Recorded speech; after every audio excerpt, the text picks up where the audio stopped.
September 9th, Jiang. The world was about to change.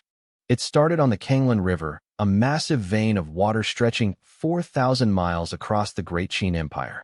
It was one of the three greatest rivers under heaven. But that day, nature turned violent. 5 bolts of divine lightning tore through the sky, connecting heaven and earth. They slammed straight into Qingfeng Gorge with a deafening roar. The impact was so immense it cut the river flow for 10 miles and caused 10 mountain peaks to collapse. People called it the wrath of heaven. But the real shock came from the imperial palace.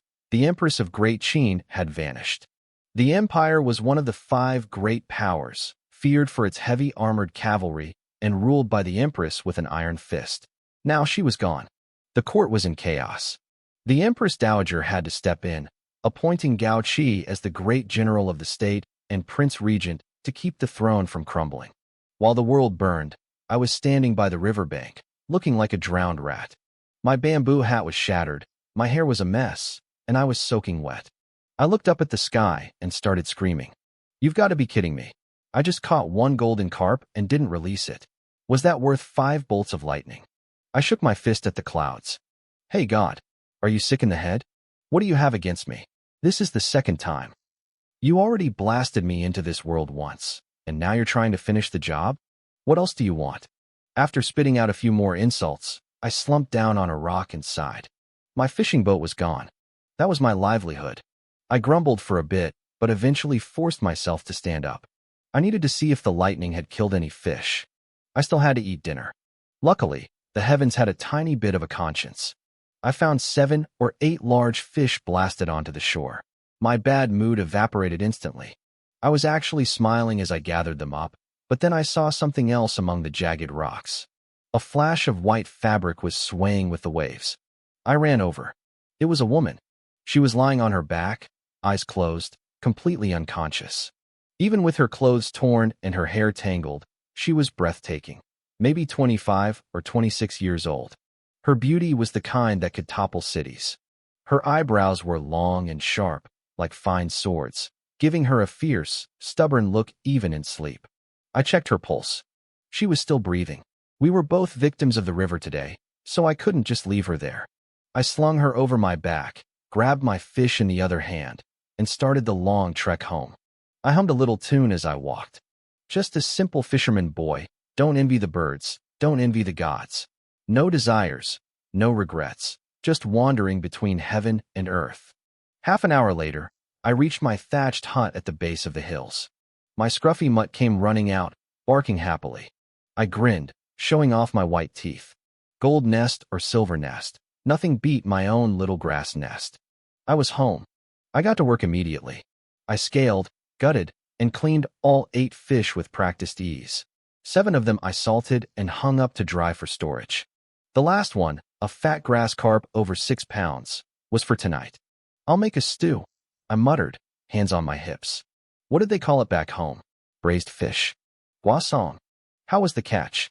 I'm starving to death over here. I turned around. A thin, shifty-looking old man with a herb basket pushed through the gate. This was old Kai. You old geezer, all you think about is eating. I scolded him, though I didn't stop cooking. You were out all day gathering herbs, and I bet you didn't find a single thing worth a penny. The aroma of the fish began to fill the yard as I flipped it in the pot. Old Kai's nose twitched. He looked like he was about to drool. Good fish. That smell is incredible. I rolled my eyes. That's because of my skills. You're lucky I'm feeding you. True, true, he chuckled. Seriously, kid, where did you learn to cook like this? Even the head chef at Linjiang Pavilion couldn't match this. I snorted. That chef is my apprentice. Why do you think his business is so good? Old Kai tried to snatch the soup spoon, but I slapped his hand away. Go wash your hands first. He looked at the pot longingly and grumbled.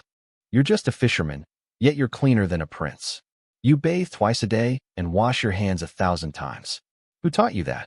You're the one making me take those medicinal baths every night, I shot back. Now go. You're filthy. He muttered something about poor people acting fancy, but shuffled inside to find some water. Suddenly, a yell pierced the air. Old Kai came sprinting out of the hut like he'd seen a ghost. Guasong, there's a demon in the house. What? He grabbed my arm, pointing a trembling finger at the door. A demon. A female demon in white. I kicked him lightly. Quit shouting. I found her drowning by the river. Old Kai looked suspicious. A girl that beautiful? She's probably a mountain spirit or a fox demon in disguise. Fox demon my ass, I said. Look, you know medicine. Go see if she needs a tonic. She's human. Old Kai scratched his head and gave me a look. Well, if she isn't a demon, she'd make a good wife for you. You're a bit of a freak yourself anyway. You're the freak.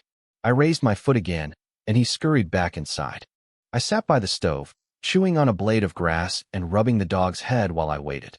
A few minutes later, Old Kai poked his head out the window and beckoned me. Come here. You need to see this. I stood up lazily and walked inside. Now what? Look at her face, he whispered. I looked at the bed and froze. The woman's skin, which had been as pale and clear as jade, was now covered in a deep, angry crimson flush. It masked half her face, completely ruining her features. You couldn't even tell what she used to look like. What happened? I asked, confused. Old Kai shook his head.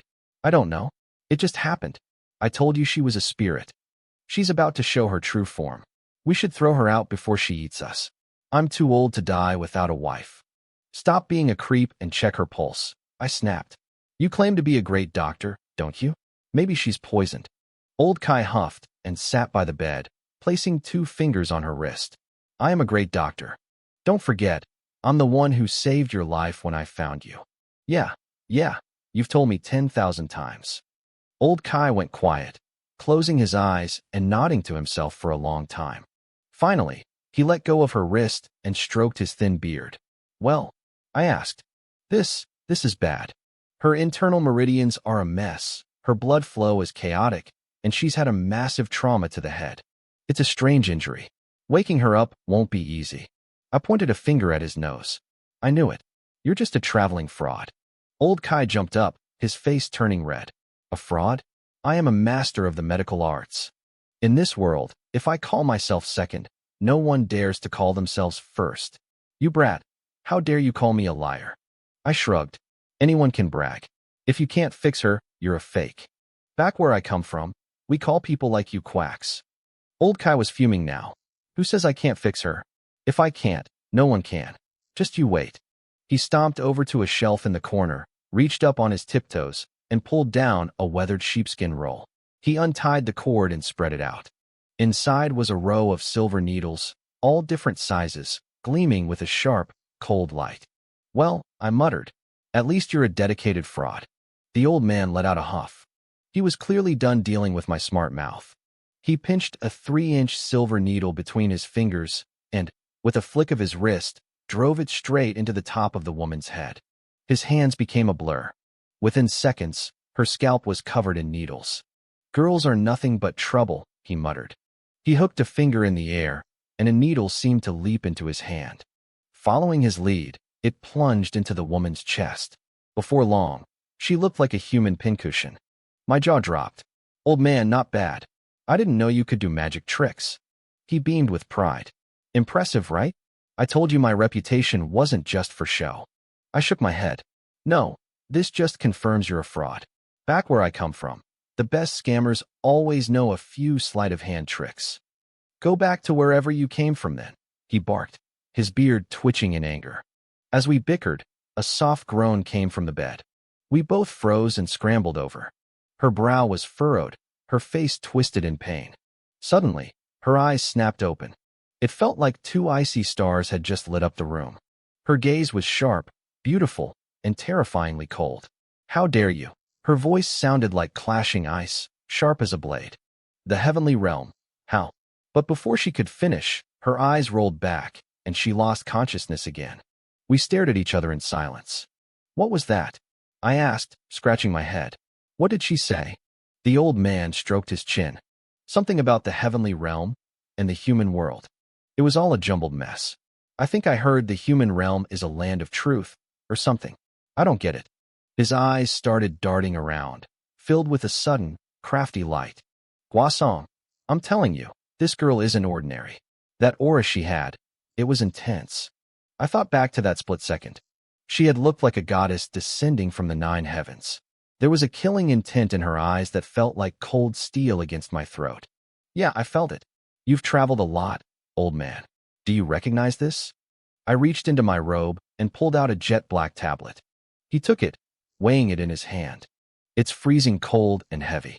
I can't tell what it's made of. So you haven't seen it? He shook his head. Never. Looks like some kind of command token. Listen to me, kid. This girl is trouble. Don't go looking for a disaster. I tucked the tablet away. We'll see. I couldn't just leave her to die. He waved me off. Don't say I didn't warn you. Good deeds never go unpunished. Anyway, is the fish ready yet? It took 3 more days for her to wake up again. This time, the sharp, lethal edge in her eyes was gone, replaced by a deep confusion. She looked around the room, eventually settling on the 2 of us hovering by her bed. Where am I? She asked. The old man nudged me. Hey, she feels different. I ignored him and gave her a small smile. You've been asleep for 3 days. 3 days. She frowned, trying to remember something, then winced and pressed her fingers to her temples. Her head was clearly throbbing. She looked at us again. One more thing. Who are you? And who am I? We both froze. The old man leaned in, his eyes wide. Wait, you don't remember anything. She tried to think, her brows knitting together, but she eventually just shook her head. I can't. Tell me. Amnesia. The word popped into my head instantly. The old man rubbed his chin, studying her for a long time. Girl, you really don't remember your name? Or how you got here? My name. She tried again, then gave up. The old man turned his back to her and started pacing. I saw his eyes twinkling with a sudden, greasy mischief. He turned back around, his face suddenly full of grandfatherly concern. Granddaughter-in-law, he said softly. I think falling into the river must have damaged your brain. She blinked, pointing a finger at herself. Me? Your granddaughter-in-law. He patted his head as if it were the most obvious thing in the world. Yes. And this, he pointed at me, is my grandson, Jiang Fan. You're his wife. Don't you remember? I stared at him, my mouth hanging open in shock. The old man didn't blink. It's okay, dear. Don't force it. I'll brew you some medicine to help you recover. She looked at him, then at me. Finally, she muttered. Was I blind back then? Why would I marry into your family? I was about to tell her the truth, but that comment made the words die in my throat. Later, I brought a bowl of fresh fish soup to the table. You haven't eaten in 3 days, I said. Drink this first to warm up your stomach. If you eat solid food too fast, you'll get indigestion. What is indigestion? She asked. In your case, your stomach has been empty so long it needs to wake up. Eating heavy food right away will make you sick. She hummed in response and sat down. She looked at the chair with curiosity, running her hands over the armrests. I didn't say anything. I had built this furniture myself in the style of my old home. She wouldn't have seen anything like it here. She had washed up and changed into some of my spare hemp clothes. She was tall, so they actually fit her reasonably well, though she had been annoyed earlier that I didn't have any proper women's clothes or undergarments. The soup was milky white, topped with cilantro and green onions. The aroma filled the room. She took a sip with a spoon, her eyes lit up, and then she ditched the spoon entirely. She downed the whole bowl in seconds. She licked her lips, looking at me. This is good. Why does it feel like I've never tasted anything this delicious? I didn't have an answer. The old man, however, was ready with a lie. We're fishermen, dear. We drink this every day. You just forgot because of the amnesia. She didn't argue. She looked at me again. I saw myself in the mirror while I was bathing. I realized now I wasn't blind. You must have been the blind one to get a wife like me. Then she looked at the old man. And you're blind too. The old man just laughed it off. He took a few bites of food and cracked open a small jar of wine. He poured a bowl, took a tiny sip, and smacked his lips. Fragrant. Grandson, I'll give you this. Your wine is the best in the world. I hated that he had demoted me to grandson in this little drama, but I couldn't do much about it now. Granddaughter-in-law, the old man said, have some. Her nose twitched at the scent. She grabbed a bowl. I want some too. You're still weak, the old man cautioned. Maybe you shouldn't drink. She didn't speak. She just pushed the bowl toward him. Her gaze was so intense that he sighed and poured her half a bowl. You didn't used to be like this. It's like you're a different person. She raised the bowl, sniffed it, and downed it in one go. A flush of red crept onto her pale cheeks. Good wine. She grabbed the jar herself, filled the bowl to the brim, and finished that too. We both stared at her. After 3 bowls, she let out a long breath. Marrying into this family isn't bad. Good food, good wine. Tell me, what was I like before? The old man grinned. Before you fell in the water? Oh, you were a real talker. You handled everything, inside and outside the house. I kept my head down and focused on my food. The old man was laying it on thick. A few days passed. She seemed to accept her new identity, Jiang Fan's wife, by Xiaozue. The old man had even invented a backstory. Apparently, she was a child bride who married me when I was 9 to bring good luck after my parents died. That old fraud. I couldn't believe the stories he was making up, but for now, I was stuck with a wife I didn't know and a grandfather I didn't want. I couldn't believe that old fraud. He took advantage of the woman's memory loss and spun a complete web of lies. In a matter of minutes, he went from being a crazy old man to a respected grandfather, and he turned me into a husband. I wanted to tell her the truth, but every time I opened my mouth, the words got stuck. Maybe part of me liked the idea. Don't just stand there staring, she said, snapping me out of my thoughts. Her sharp eyes fixed on me. The fish soup is warm. Go chop some more firewood.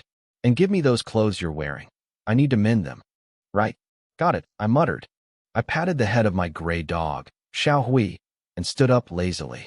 I looked around the small hut. It was clean and organized. Then I looked at her, dressed in coarse cloth, busying herself with chores. Having a wife like this, even if it started with a lie, didn't seem so bad. I started chopping wood, but I didn't get far before I heard it. A low, rolling thunder. Hoofbeats. Xiao Hui started barking like crazy, his fur standing on end. A squad of black-armored cavalry rounded the corner and stopped right outside our gate. They rode massive black warhorses and wore terrifying iron masks. The air around them felt cold and heavy with the scent of blood. These weren't palace guards. These were hardened killers. Who lives here? The leader barked. Xiao Hui bared his teeth, growling at the massive horses. He didn't back down an inch. Xiao Hui, shut up. I hissed. I dropped my axe and hurried to the fence, trying to look as harmless as possible. Sirs, I live here. Is something wrong? The leader looked me up and down. Who else is in the house?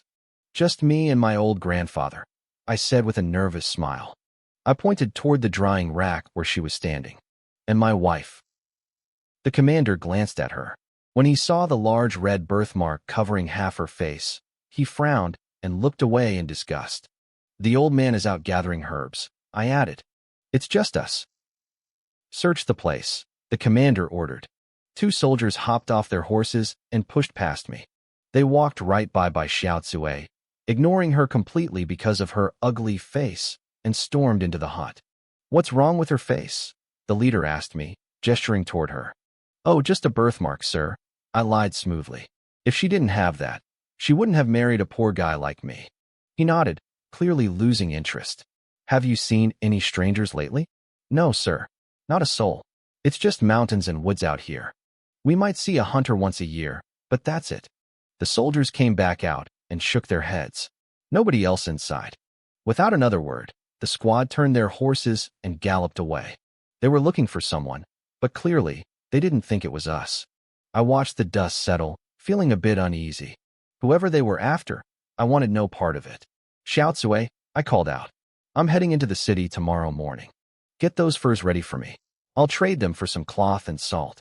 She nodded and started to walk away, then stopped. Where are the furs? I don't remember. Right. The memory loss. I showed her where they were and spent the rest of the day finishing a small boat I'd been building. The next morning, I was drifting down the river toward the provincial capital. The scenery was beautiful, green mountains passing by like a painting. I felt poetic. I leaned back, propped my feet up, and sighed. The monkeys' cries on both banks are still ringing in my ears, but my light boat has already passed 10,000 mountains. Good poem, a voice said. I nearly flipped the boat over. Who's there? I looked around. The river was wide and completely empty. My skin crawled. Was it a water ghost? Lord River God? Lady Ghost? I'm just passing through. I'll bring wine and incense next time. Just please don't haunt me. I am neither a god nor a ghost, the voice chuckled. You're quite the coward, aren't you? The voice came from behind me. I scrambled to sit up and saw a massive face right in front of mine. It was a round, pancake-shaped face with a long, wispy beard and a kind smile. I looked down and my heart stopped. He wasn't in a boat. He was standing directly on the surface of the water. Holy! I scrambled to the other end of the boat, grabbing or like a weapon. You're definitely a ghost. The old man laughed and stepped onto my boat. He was huge. His shadow blocked out the sun. Wait, he had a shadow. Not a ghost then. I looked back at the water and saw a single reed floating by. Had he been standing on that? How did you get up here? I stammered. You saw it, didn't you? He sat down, his blue robes fluttering. That poem was excellent, young man. Though your courage leaves much to be desired. I am just a traveling Taoist. They call me Tianjizi. I looked at his massive frame. Tianjizi, more like Tianji, fatty. His smile faded slightly, as if he could read my mind. So, young man, have you eaten? Not yet, I said, my brain struggling to keep up with the conversation. Have you? I haven't. Good. Me neither. The Taoist stared at me. What does you being hungry have to do with me? I don't have food. But, do you have wine? I do. I pulled a small gourd from my belt and handed it over. He sniffed it, and his eyes lit up. He didn't even wait for an invitation. He tilted his head back and gulped down half the gourd in one go. His face turned bright red instantly. Incredible. This wine is rare. Where did you get it? I made it myself, I said, watching my precious stash disappear. You have talent, he cheered, then proceeded to drain the rest of the gourd. I looked at the empty container with a pained expression. I was hoping you'd leave me some. You drink like a frog. He looked a bit embarrassed. Right. Well, that poem you were reciting, it felt like only half of one. Why not finish it? It's gone, I said flatly. The poem? No, the wine. I snapped, turning the gourd upside down to show not a single drop remained. He let out a sheepish laugh. My mistake. I shouldn't have broken my precepts for such a good brew. Tell you what, I can't drink your wine for free. How about I teach you some kung fu? No, I said instantly. He blinked. No? Do you even know who I am? I told you my name. I know, I muttered. Master Fatty, right? His face went dark. It's Tian. G. Z. Since you know my title, you should know that when it comes to killing formations, if I claim to be second, no one in this world dares to claim first. I just stared at him, completely unimpressed. Was this the only way people knew how to brag around here? You brat, the old priest sputtered, his face turning a deep shade of purple. By the infinite heavens, you're going to be the death of me. Don't get your blood pressure up, I said, waving a hand dismissively. I was just talking. Here, have another gourd. My treat. Tianjizi grumbled, but his hand moved like lightning to grab the wine. He took a long swig, his anger vanishing instantly. I've got a few tricks up my sleeve, he said between gulps. Learning them wouldn't hurt you. I shook my head like a bobblehead. No thanks. I'm good. He looked genuinely shocked. Most people would kill for a single lesson from me. Why are you so weird? He started studying me, his eyes narrowing. I felt a strange chill. He was trying to read my energy, but his expression shifted from annoyance to pure confusion. Later, I realized he couldn't see anything. To him, my fate was shrouded in fog and lightning, a void he couldn't calculate. I just leaned back against the hull of the boat. Martial arts just lead to fights. If I don't know how to fight, I won't get into trouble. Tianjizi froze, the wine gourd halfway to his mouth. Martial arts lead to fights. If I don't know it, I won't cause trouble. He repeated it, tasting the words. That's brilliant. I need a drink for that one. Drink all you want, I muttered. You don't need an excuse. The old priest finally finished the wine and looked at me with a serious expression. I can't drink your wine for free. Do you know any breathing techniques? A little, I lied. An old guy back home taught me some exercises to stay healthy. Good enough.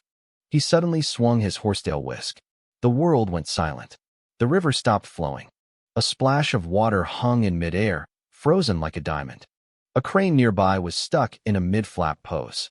Time itself had stopped. A beam of white light shot out from the river, arching through the air like a rainbow before diving straight into my empty wine gourd.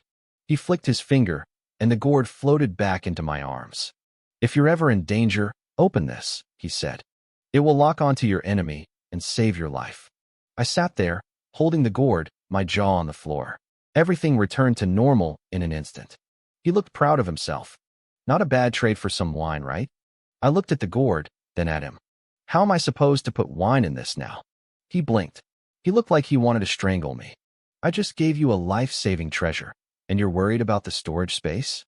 Kid, don't think I'm lying to you. Watch this. He swung his whisk toward the center of the river. A massive wave rose up like a wall and slammed into a giant rock formation. The reef, which was at least 100 feet tall, shattered into dust with a deafening roar. Holy crap, that rock was massive. I stared at the spot where the reef used to be, then slowly held out another gourd. You drank 2 of mine, though.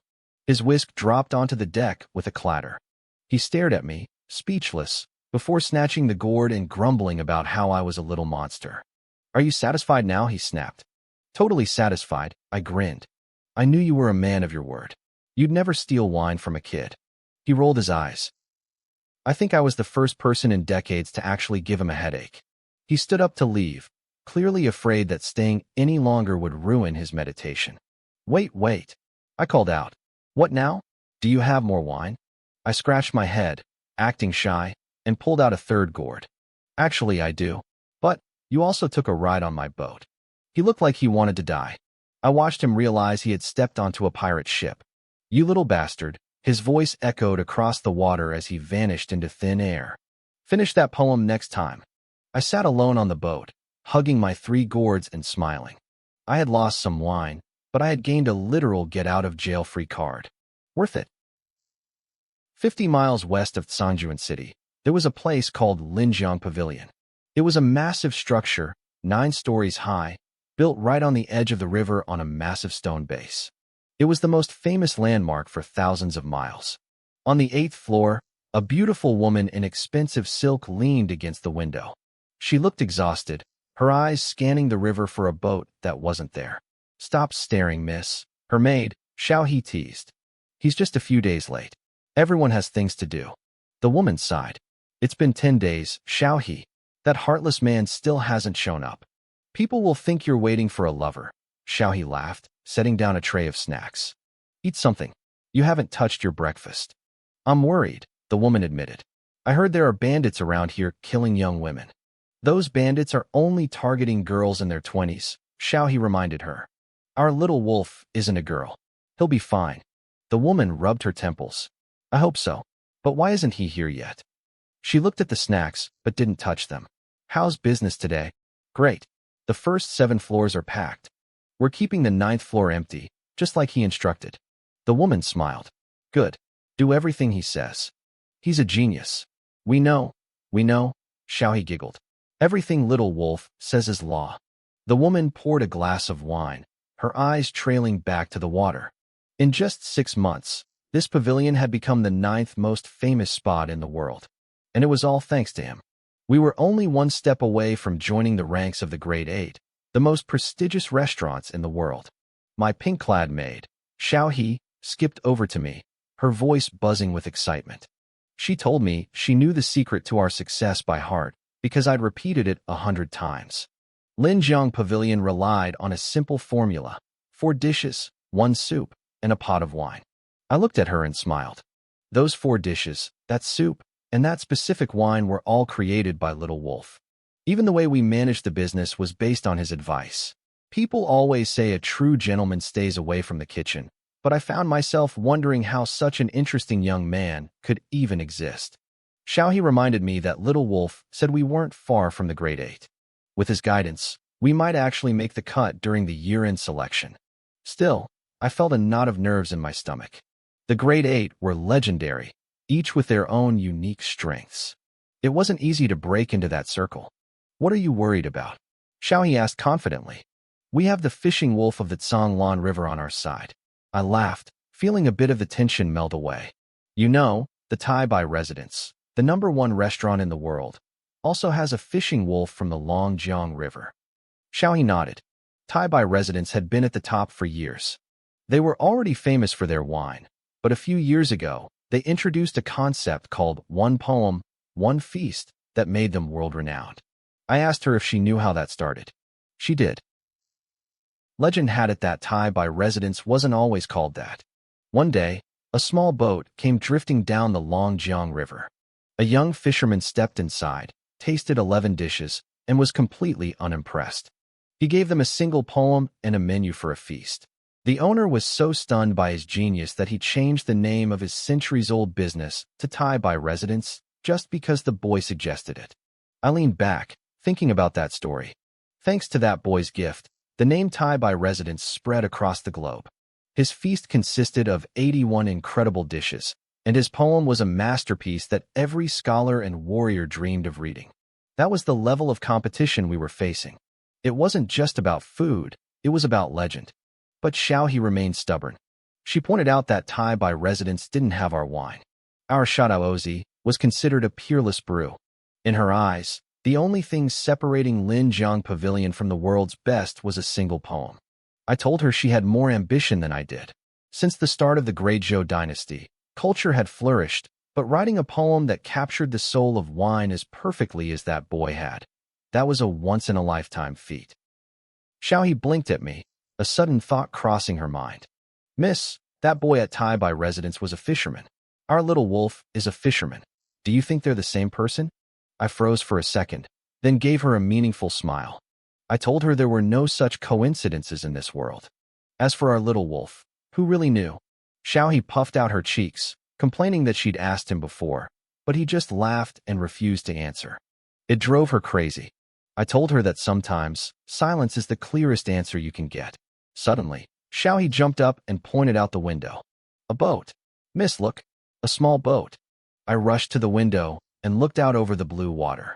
A lone skiff was drifting slowly toward us. I could just make out a figure resting his feet on the edge of the boat. It was him. My heart leaped. It had to be Little Wolf. He was finally here. Xiaohe didn't wait. She grabbed her skirts and sprinted downstairs like a whirlwind. She was only in her teens, but served as our second manager. Usually, she was sharp and composed, but today she was knocking over waiters and startling the customers. Our head manager, a steady and professional young woman named Qing, stepped out and frowned. She tried to scold Xiaohe for being so reckless, but as soon as Xiaohe shouted, "Little Wolf is here," Qing's eyes widened. She grabbed her own skirts and ran just as fast. "Where is he? Wait for me." The customers and staff just stared in shock. They were used to Xiaohe being lively, but seeing the calm, serious manager Qing sprint toward the docks was something else entirely. Down at the riverbank, the boat touched the shore. A boy in simple hemp clothes was just starting to stand up when he heard the shouts. Little Wolf, get up here." The boy looked up and grinned. "Sister Qing, Sister He." Xiaohe grabbed his wrist and started pulling him toward the pavilion. She scolded him for being so many days late, telling him I'd been worried sick. Qing told her to slow down so the poor boy could actually find his footing. Xiaohe stopped when she noticed 3 gourds tied to his waist. She asked him what he was doing dressed like a gourd brother. The boy, whose name was Jiang Fan, just laughed and patted the gourds. He said they contained good stuff. Xiaohe's eyes lit up. She reached for one, guessing it was wine, but Jiang Fan swatted her hand away. He warned her not to touch them. If they were open now, the contents would be ruined. Xiaohe pouted, calling him stingy, while Qing told her to stop teasing. She led Jiang Fan inside, noting how tired he looked and saying he should see the boss immediately. Under the confused stares of the diners, the 2 female managers escorted the boy straight to the 8th floor. People whispered, wondering who this little wolf was. The 8th floor was my private residence. No guests were allowed there. One diner guessed he might be my younger brother. Only the old accountant in the corner said nothing, simply smiling as he continued his work. I was waiting at the top of the stairs. When I saw Jiang Fan, I finally felt like I could breathe again. I grabbed his hand and led him to the table. "You're finally here. What took you so long?" Jiang Fan sat down, acting completely at home. He told me some small matters at home had delayed him and told me not to worry. I told him I couldn't help it. The riverbanks hadn't been safe lately, and I was terrified something had happened to him.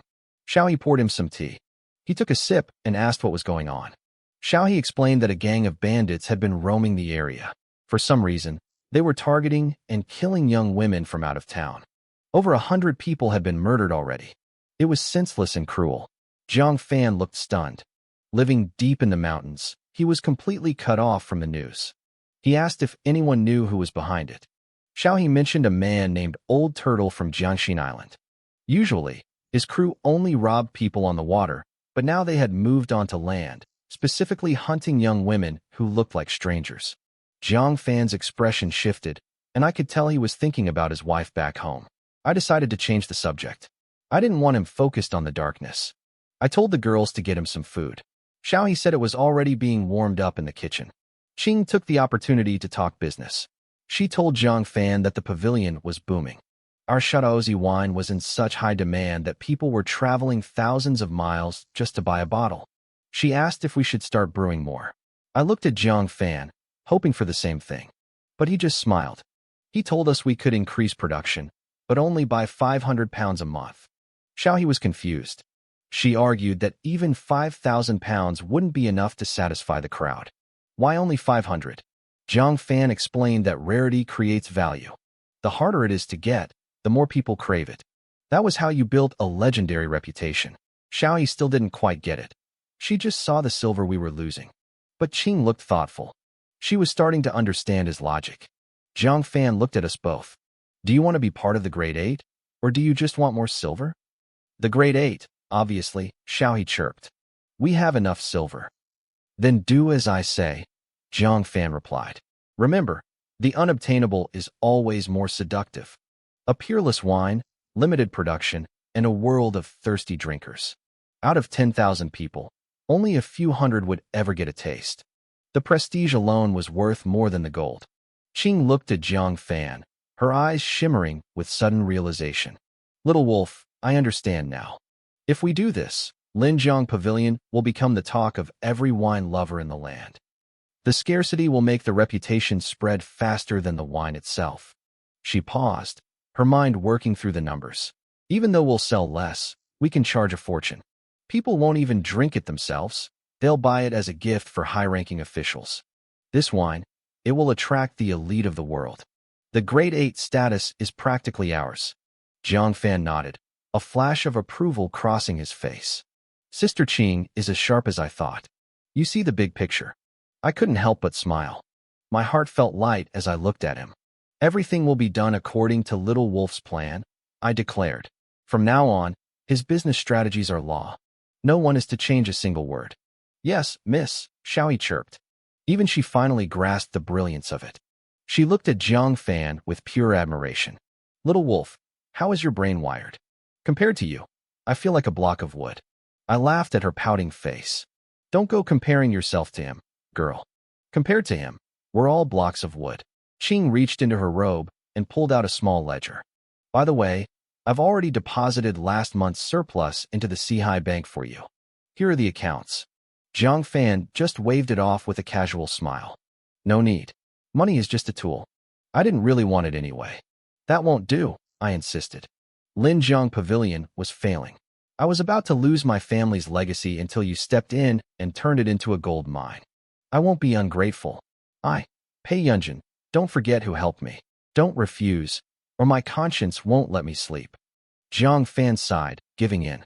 Fine, keep it in the Sihai Bank for now. But these furs I brought, I'd like you to help me sell them. Xiaohe looked confused. Little Wolf, you have so much silver now. Why bother working so hard to sell a few pelts for pocket change? These? Jiang Fan smiled. The old man and I caught these with our own hands. They aren't worth much, but spending money you actually earned feels a lot better. I felt a surge of respect for him. He didn't want to lose his grounded spirit. I'll buy them from you myself, I said. I'll have the accountant verify the quality and give you a fair price. Thank you, sister, he said, bowing slightly. Market price only, please. Not a penny more. Also, I have a list of supplies I need to buy. We're family. Don't talk about trouble, I replied. Old Ma is heading to the county seat tomorrow for stock anyway. He can bring your things back. That's a relief, Jiang Fan said. And don't forget. We know. Xiaohe interrupted, laughing. Give old Ma a tip of 10 coins and 9 cents. As we were laughing, a waiter rushed into the room, breathless. Mistress, managers, someone wants to ascend to the 9th floor. The room went silent. The ninth floor was reserved for the legendary and the elite. Qing frowned. Who is it? An elderly man, the waiter whispered. He looks extraordinary. He's only accompanied by a hunchbacked old woman. When I asked for his identity, he just said he was a dying old man who had heard of the view and wanted a drink at the top. Did he show anything specific? I asked. The waiter was sharp. They sat in the lobby for a moment. The servant opened a bundle and set out a brush and an inkstone. The old man started sketching the scenery right there. What kind of brush and inkstone? I asked quickly. The brush handle was half green and half yellow, the waiter recalled. The inkstone was white as jade. I stood up so fast my chair nearly toppled. Are you sure? I watch everyone who asks for the ninth floor, mistress. I didn't see it wrong. My heart hammered against my ribs. A brush of green and yellow, an inkstone of black and white. The spring and autumn brush. The black and white stone. It's him. Qing gasped. Zhang Zhaifu. Qing, go invite them up to the ninth floor immediately. I commanded, smoothing my robes. I need to change. I'll be there in a moment. Zhang Fan looked puzzled. Who is this Zhang Zhaifu? You've lived in the mountains too long, little wolf, I explained. His name is Zhang Jiling. He is a legend, the last great statesman still working for the fallen great Zhou dynasty. He has held the prime minister's seals for 5 different kingdoms. He is respected by every court in the land. Zhang Fan scratched his head. Wait, the great Zhou has been dead in all but name for 100 years. Why is he still working for them? He spent the first half of his life serving the royal family, I said. The second half, he used his influence across 5 kingdoms to try and end the chaos and restore the Zhou line. But the world has changed too much. He's over 90 now. I heard that a month ago he gave up. He left his seals at Fuyun Pavilion and walked away. I never expected him to come here. Qing added, if a man of his stature leaves even a few words of calligraphy here, our pavilion will be famous across the entire world. Zhang Fan seemed curious now. This old man has that much power. He has swayed the fate of nations, I told him. He has stopped wars just with his words. He is a man of noble character, admired by everyone. If that's the case, Zhang Fan said, he definitely belongs on the 9th floor. Don't you want to meet him? I asked. He shook his head. I'm just a fisherman. Why would a giant like that want to see me? Besides, I don't care for world affairs. I smiled. I know you prefer a quiet life, but a man like this is worth seeing once in a lifetime. He's retired now. He's just a traveler like anyone else. Come with me. Zhang Fan thought it over. Fine. I'll come along as your attendant just to see what a man who swayed 5 kingdoms looks like. We reached the 9th floor. An old man stood by the window, gazing at the river. On the table sat the famous brush, the inkstone, and a scroll. In the corner, a hunchbacked servant leaned against the railing with eyes closed. The scenery here is truly worth the trip, the old man murmured without turning. You flatter us, sir, I said, stepping forward with a deep bow. It is an honor to have you at Linjiang Pavilion. Please forgive my late welcome. The old man turned slowly. He was tall, with hair as white as snow and eyes that seemed to hold the calm of a deep ocean.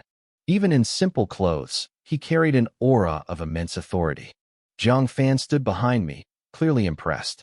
Linjiang Pavilion rose to fame a year ago with just 4 dishes, 1 soup, and a pot of wine. The old man said with a smile. I have wanted to visit for a long time.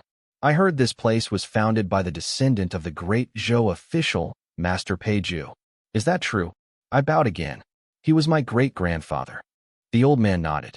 Master Pei was known for his elegance and brilliance. Seeing his descendant today, I can see that his spirit lives on in you. You are too kind, I replied. My ancestor retired in disappointment, his dreams of a unified world unfulfilled. He spent his final years by this river, restless until the end. The old man sighed softly. He gave his heart to the people.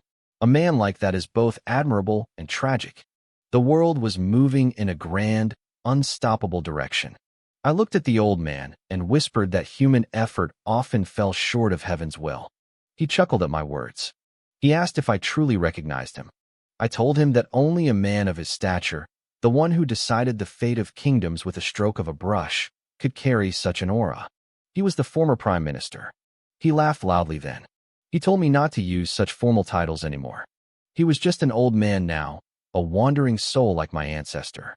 He had come specifically for our famous 4 dishes and that legendary wine. I bowed and promised to prepare everything personally. Then, I turned to Jiang Fan. I asked him to stay and keep the old man company while I saw to the kitchen. Jiang Fan looked confused.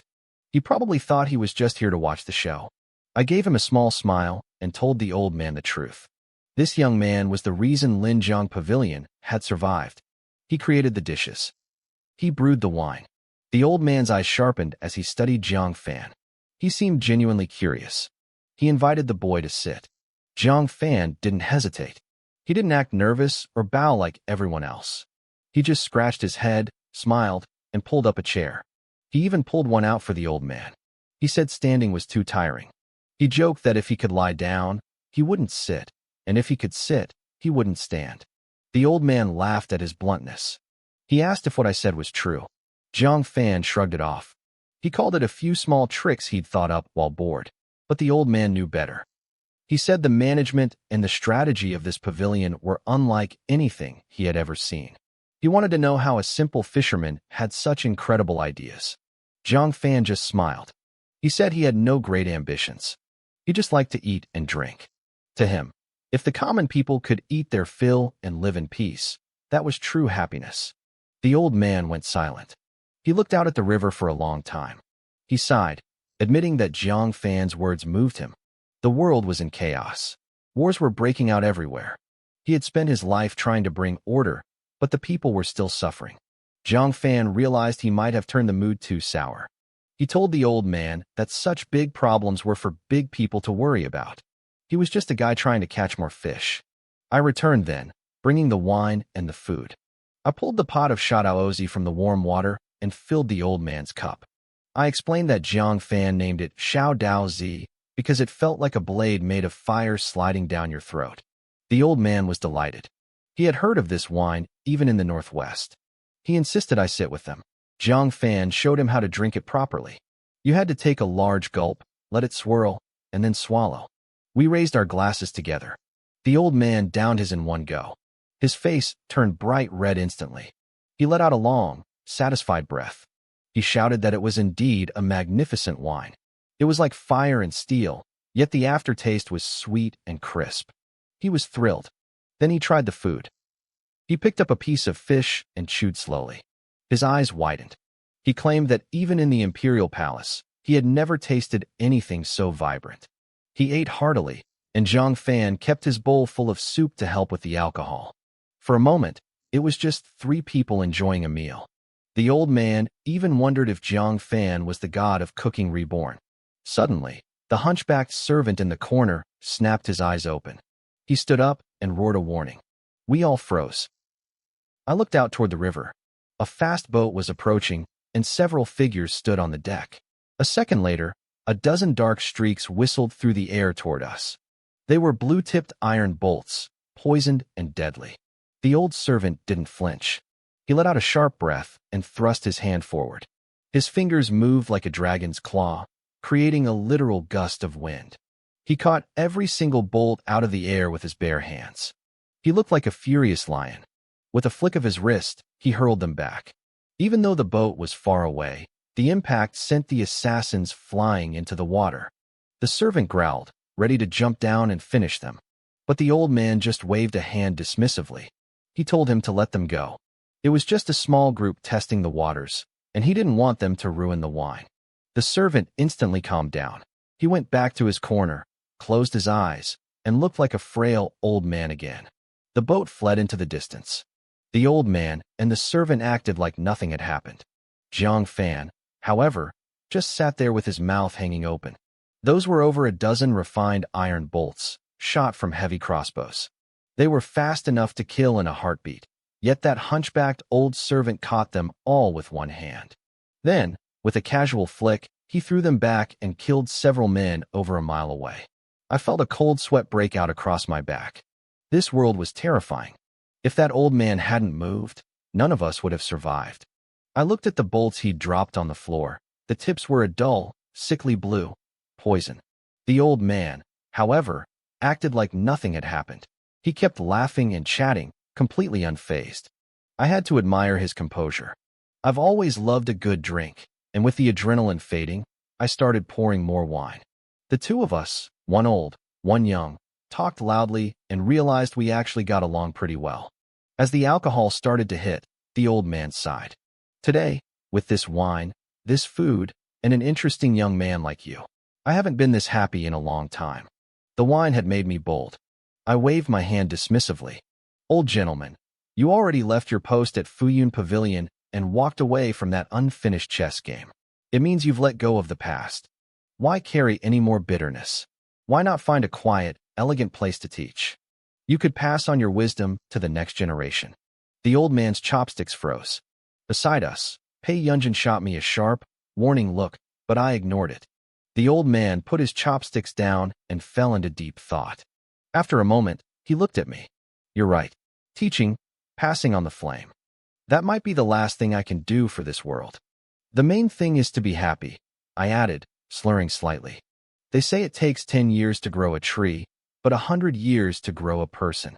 Think about it. Years from now, a group of ambitious young people, just like you once were, will be out there in the world, carrying your ideas. Plus, hanging out with young people keeps your heart young. You'll live longer. The old man stared at me. My face was flushed from the wine, and I was definitely feeling lightheaded, but my words hit him hard. 10 years for a tree, 100 for a person. It was a profound truth he hadn't expected from a fisherman. It opened a window in his heart that had been shut by years of cold politics. He looked at me with newfound intensity. He couldn't wrap his head around me. I wore coarse clothes and straw sandals, but was I really just a simple fisherman? Even Pei Yunjin was staring at me with wide eyes. She came from a family of scholars. She understood the weight of what I'd just said. She wondered what kind of background could produce a youth like me. I used to play chess at Fuyun Pavilion with an old friend, the old man said softly. He was a great scholar, a man who spent his life serving the empire. During our last game, he suddenly stopped. He said he couldn't play anymore. He told me he was leaving and wouldn't be back. Then he just passed away, right there, with a smile on his face. He looked out at the river. I felt no grief. I sat there for half a day, thinking about the empire. I've done my best. Like that unfinished game. If it can't be finished, then let it end there. I planned to hide away in the countryside and wait for death. But today, after this meal and this wine, my mind has changed. I felt a sudden surge of inspiration.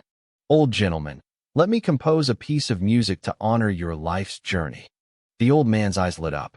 Haha, I, Zhang Jiling, have traveled the world for a lifetime, and today I find a kindred spirit in you.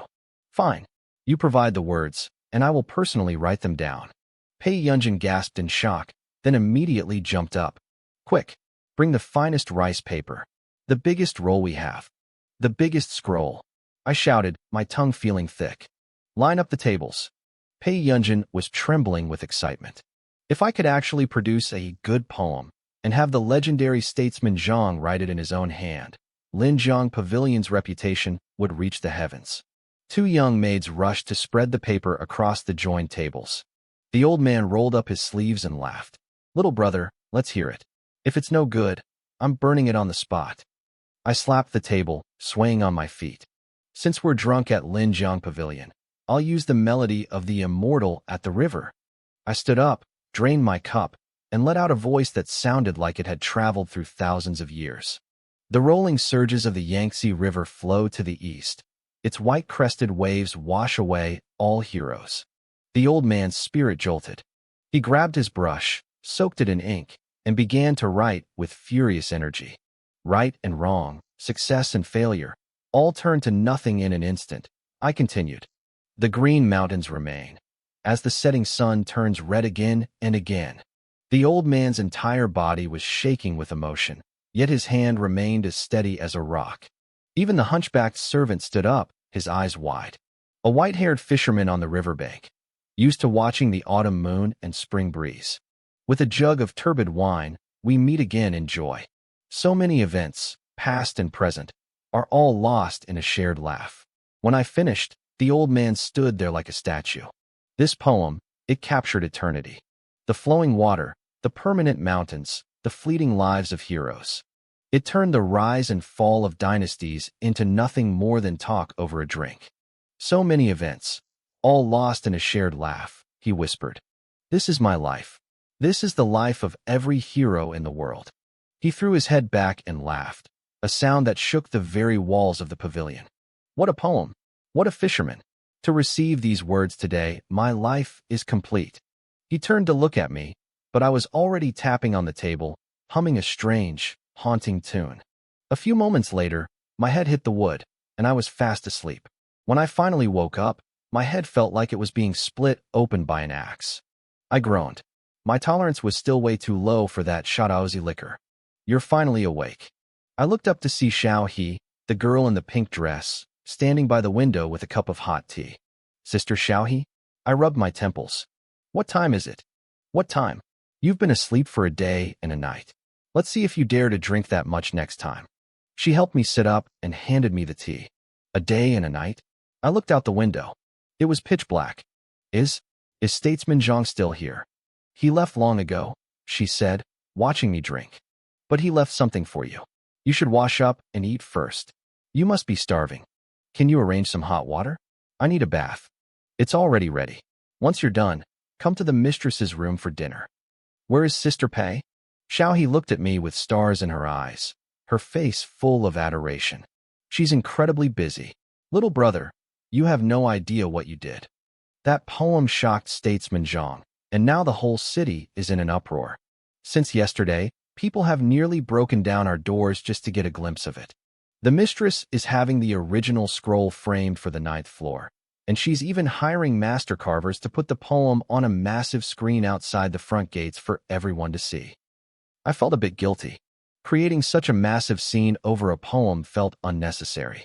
I had basically plagiarized a masterpiece from the greats of my old world, and now it was spiraling out of control. Getting addicted to copy-pasting history wasn't a good look. Honestly, I felt embarrassed. Xiaohe kept chirping away like a happy lark. What do you mean, unnecessary? You really don't know, do you? Statesman Zhang said this poem is good enough to stand alongside the greatest poem in the world. It's a masterpiece for the ages. Right now, everyone is trying to find out who this fishing wolf is. The news sobered me up instantly. I grabbed her arm. Whatever you do, don't tell Sister Pei's guests it was me. I just want a quiet life. If you have to say something, tell them Statesman Zhang wrote it. Xiaohe stared at me like I was an alien. Most people would kill for this kind of fame. Little wolf, why are you so strange? This is your chance to be famous across the land. I just smiled. Pigs get slaughtered once they get fat, Xiaohe. When a person gets famous, trouble follows. And I hate trouble more than anything. So please, I'm begging you, don't sell me out. She scratched her head, mimicking my expression. I still don't get it. But don't worry. Sister Pei and Statesman Zhang haven't told anyone. The signature on the scroll just says, the fishing wolf of the Blue River. No one knows it's you. That's good. I sighed, finally feeling relieved. I was covered in sweat from the long sleep, so I washed up quickly. When I finally met Pei Yunjin, her eyes were sparkling with a joy she couldn't hide. Little wolf, did you sleep well? She asked, beaming. You really are my treasure. I'm so lucky to have met a young talent like you. My face turned red. Sister, you're overpraising me. I was just drunk. Please don't tease me. She looked at me with even more affection. Tease you? Who would dare? Once your poem, The Immortal at the River, spreads, it will hit this land like a hurricane. No one will be able to say a word against you. I'm the one getting the advantage here. With this, Linjiang Pavilion is guaranteed a spot among the great 8 establishments. It's all thanks to you. I let out a helpless sigh. I knew how powerful that poem was. I just hope you won't reveal my identity, sister. I really just want to live in peace. She looked at me deeply. She knew I didn't care for fame or fortune, but seeing such talent hidden away felt like a waste. I understand, but the name Fishing Wolf is already becoming legendary. The pavilion is packed, and there's a line 3 miles long outside. Everyone wants to meet you. No, absolutely not. I shook my head like a rattle. Just tell them I left ages ago. She laughed. Relax. I told them you left with Statesman Zhang. Now come sit. You haven't eaten in a day and a night. I prepared your favorite sour soup noodles. I thought about making some chives to celebrate, but I figured you wouldn't like that. Looking at the steaming bowl of noodles, my mouth watered. Sister, you know me best. A bowl of sour soup noodles after a night of drinking is better than being an immortal. I inhaled the noodles, sweating and satisfied. I let out 2 loud burps and patted my stomach. So good. Old Ma's cooking is getting even better than mine. Xiao He, who had just walked back in, curled her lip. That's not Old Ma's cooking. He's so busy his feet haven't touched the ground all day. The mistress made those for you herself. I froze, looking at Pei Yunjin. Sister, I know you like this specific taste, she said softly. The day you taught Old Ma, I watched and learned a bit. I'm glad it's edible. I gave her a big thumbs up. It's delicious. I didn't know you were such a good cook. I can't compare to you, she replied. They say a gentleman stays away from the kitchen, yet you love to tinker with food and create flavors that shouldn't exist. And your poetry, it's peerless. I truly wonder how many more talents you're hiding. Talents? None, I swear, I said quickly. Cooking is just for my stomach, and poetry is just a hobby to pass the time. To me, it's not as useful as a good meal.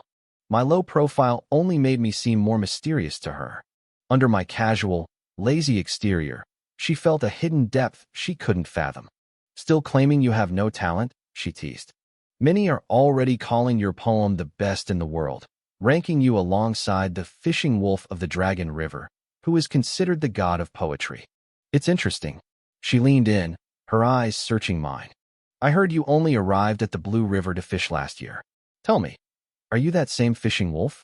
I just gave her a vague smile and changed the subject. By the way, is Old Ma back? Did he get all the supplies I needed? She saw through my deflection and sighed. He's back. Everything is packed and ready for you. Good. I'll be heading back to the city tomorrow morning. Pei Yunjin frowned. Usually, you stay for a few days. Why the rush this time? I couldn't exactly tell her I had a wife waiting at home or that we were almost out of grain and the old man would be worried. I just nodded firmly. Seeing my mind was made up, she didn't push. Fine, but Statesman Zhang left something for you. She stood up and took a yellow wooden box from a shelf.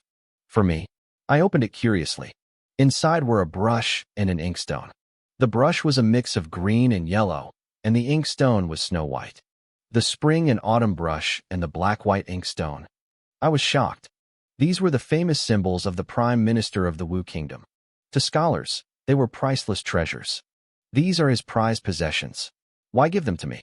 He said that receiving your poem before his retirement was enough to fulfill his life's wishes. Pei Yunjin said with a hint of envy. He wanted you to have these as a memento to settle the debt for the poem. I played with the brush for a moment, then looked at Pei Yunjin with a greedy grin. Sister, are these worth a lot of money? She was speechless. I thought you didn't care about money. Oh, I'm very greedy, I chuckled. It's just that I usually have no use for it.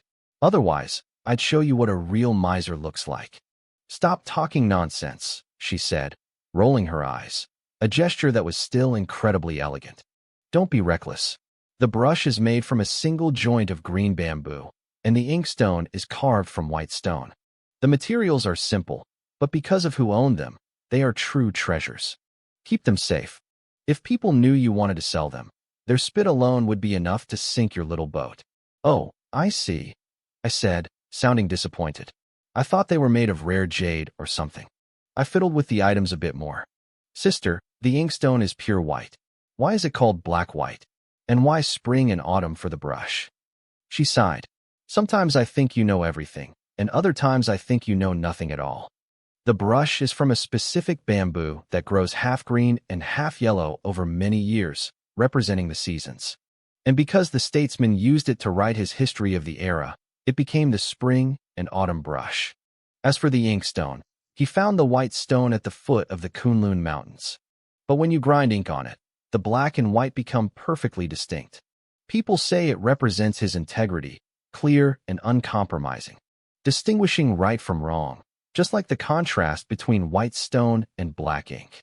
That was the meaning behind the name black-white. I realized then that these items weren't special because of what they were made of. They were valuable because of the man, Zhang Zhaifu. He was the one who gave them soul. I played with the brush for a moment longer before sliding the box back across the table toward Pei Yunjin. Sister Pei, it's not convenient for me to carry these around. Why don't you keep them here for me? Pei Yunjin froze. staring at me in disbelief. Are you stupid? Do you have any idea how precious these are? And you're just leaving them with me? I shrugged. They're heavy, and I don't have a proper place to store them. Besides, I'm uneducated and too lazy to read or write. What use do I have for them? If you happen to meet some handsome scholar you like, you can even give them away as a gift. She reached out and gave my forehead a sharp flick. Nonsense. These are Zhang Zhaifu's treasures. You don't just give them away. The old master clearly sees something special in you. These items carry his legacy. You might be brave enough to give them away, but I'm not brave enough to take them. I don't care, I said, waving her off. I have a lot of supplies to haul back. If you don't want them, just store them for me. My broken little grass hut isn't fit for treasures of the literary world. That old man really put me in a spot. Giving me these is like, what's the phrase? Throwing pearls before swine. Pei Yunjin was speechless. She had never seen anyone as lazy or indifferent as me. I didn't act like a 16-year-old boy at all. To anyone else, the spring and autumn brush and the black-white inkstone were the stuff of dreams. I treated them like a burden. I don't even know what to say to you, she sighed. Then don't say anything. Just get me another bowl of noodles. As I ate, Pei Yunjin leaned against the window, returning to her usual lazy, elegant posture. She watched me with a strange look in her eyes. Little Wolf is a truly strange person, she murmured. You can say that again, Xiaohe added, her voice full of wonder. These were gifts from the world-famous Zhang Zhaifu, yet he treats them like common trash. He is a man of many wonders, Qing said quietly. The poem he gave us. Even the god of literature himself might not have written something so profound. It's hard to believe someone so young has such a deep understanding of life. He talks like an old man. Pei Yunjin nodded slowly. Without experiencing massive storms or decades of life, how could one write such lines? Yet, he is clearly just a boy. Maybe the legendary fisherman on the Longjiang River is also him, Qing speculated. Otherwise, how could he write about the river's waters coming from the heavens with such raw passion? One moment he's a carefree rogue, the next he's a weary soul, and then he's just a happy kid. I wonder which one is the real him. The room fell silent for a long time. Finally, Qing broke the quiet. His actions are unpredictable, but for us, his poem has changed everything. Linjiang Pavilion's rise to the Great Eight is now within reach. Mistress, we need to start preparing. Pei Yunjin nodded, but her eyes remained fixed on the flowing river outside. She seemed lost in thought, still trying to solve the puzzle that was me. Old man, I'm back. Get out here and help me, I shouted as I began unloading my boat near the hut. The first one to greet me wasn't the old man, but my scruffy dog. He wagged his tail frantically, running circles around me and rubbing his head against my legs. Haha, Grey Wolf. You're the smart one, I laughed, rubbing his head. I was still annoyed that he didn't bark like a normal dog. His cries sounded more like the howls of a wolf, but I'd grown used to it. A moment later, a tall woman dressed in coarse hemp clothes stepped out of the shack. You're back. Did you get everything? Ah, yes, wife. I got it all. I even bought you 2 new sets of clothes. Calling her wife still felt incredibly weird. I hadn't quite gotten the hang of it yet. Every time the word left my lips, I remembered the first time I saw her, the cold, sharp gaze of a woman who looked like she could conquer the world. She definitely wasn't some random village girl. If her memory ever returned and she realized I was playing house with her, I'd be in deep trouble. I blamed the old man and his lies. If things went south, I was definitely using him as a human shield. What are you dazing off for? She asked, her voice sharp and commanding. Start moving the things. Grandpa went up the mountain. It's just the 2 of us. Even with her memory gone, she still had the air of someone used to giving orders. I spent the next hour hauling sacks of rice, flour, oil, and spices into the hut, along with the clothes and my new fishing gear. That's everything, I said, counting on my fingers. Bai Xiaotsue gave a short nod. For dinner, I want fish head with pancakes. You're cooking. That night, after dinner, the old man kicked me while we were squeezed onto the small bed. Kid, when are you actually going to sleep with your wife? Squeezing in here with an old man like me every night is getting annoying. This is all your fault, I snapped back. I'm telling you now, when the trouble starts, I'm throwing you to the wolves first. The old man just picked his nose, looking at me with pure disdain. Kid, I thought you had guts. What are you so afraid of?